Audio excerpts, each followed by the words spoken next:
Imagine waking up and seeing $10 million in your bank account. The number's so large it feels unreal, like a dream that finally answered every worry you've ever had. Now imagine, 2 years later, you're emptying boxes into a tiny studio because everything you bought and everyone you trusted quietly took more than you ever expected. If you think that can't happen to you, listen closely, because the way this plays out is exactly how your brain is wired to behave, and the fixes are smaller and simpler than you think. You're Ethan. You worked hard, paid your bills, and learned to celebrate small wins. You never imagined a life where scarcity would vanish overnight. Then one night you check your phone and the bank notification is real. 10 million. There's shock, a rush, 100 tiny decisions that suddenly feel weightless. Click buy. Say yes. Upgrade. At first, it's all joyful. A nicer apartment, a new car, dinners that never end. People you barely knew start showing up with friendly smiles and important requests. Invitations become obligations. You start saying sure because you want to be generous.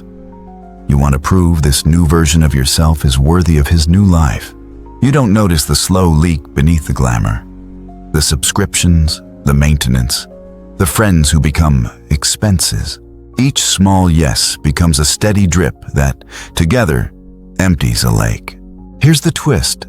The money didn't ruin him. His habits did. The same impulsive joy that makes you buy airtime on a Friday night makes you take a bigger mortgage on Monday. The same instinct that cheers a friend's request makes you hand over thousands you'll never get back. That's the invisible math of human decisions. Psychology dressed up as lifestyle.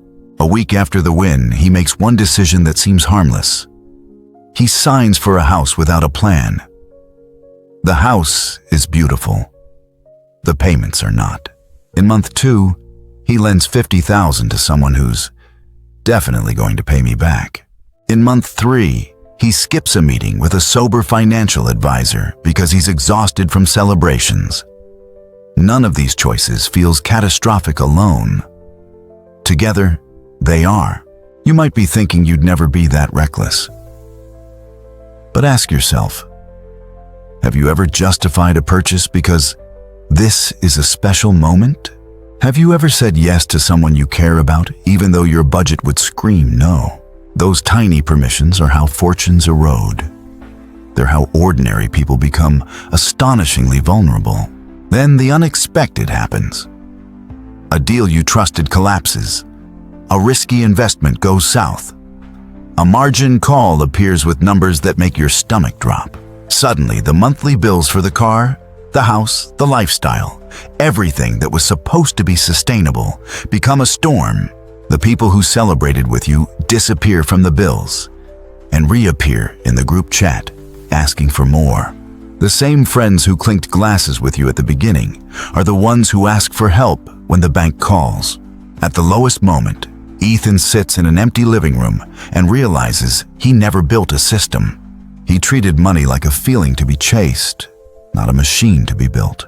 That moment, the slow, hollow clarity, is the best kind of teacher because it reveals the real problem.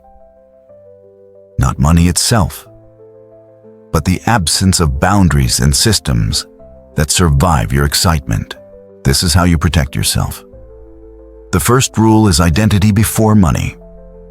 Decide who you are before the cash changes your every option. If generosity is part of who you want to be, set clear rules now about what generosity looks like. Not after you feel rich. Identity creates constraints that your future self is less likely to break. The second rule is friction. Add friction to the decisions you regret and remove friction from the decisions you want to make. Make it harder to overspend by removing saved payment methods, setting cooling off periods, or requiring two-step confirmations for large purchases. Make it easier to save by automating transfers the moment money hits your account. Small barriers stop emotional impulses, and small conveniences build consistent habits.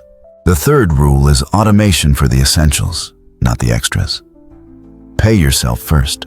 Before you decide which car to buy or which friend to lend to, set up an automatic transfer that pays your savings and emergency buffer. When saving is automatic, you remove the moral argument your future self will lose. When you automate protection, your worst impulses can't spend what you've already committed to keep. These 3 rules, choose your identity, design friction, automate the important, would have changed everything for Ethan. They wouldn't have made him immune to all mistakes, but they would have stopped the slow, steady drains that turned abundance into crisis.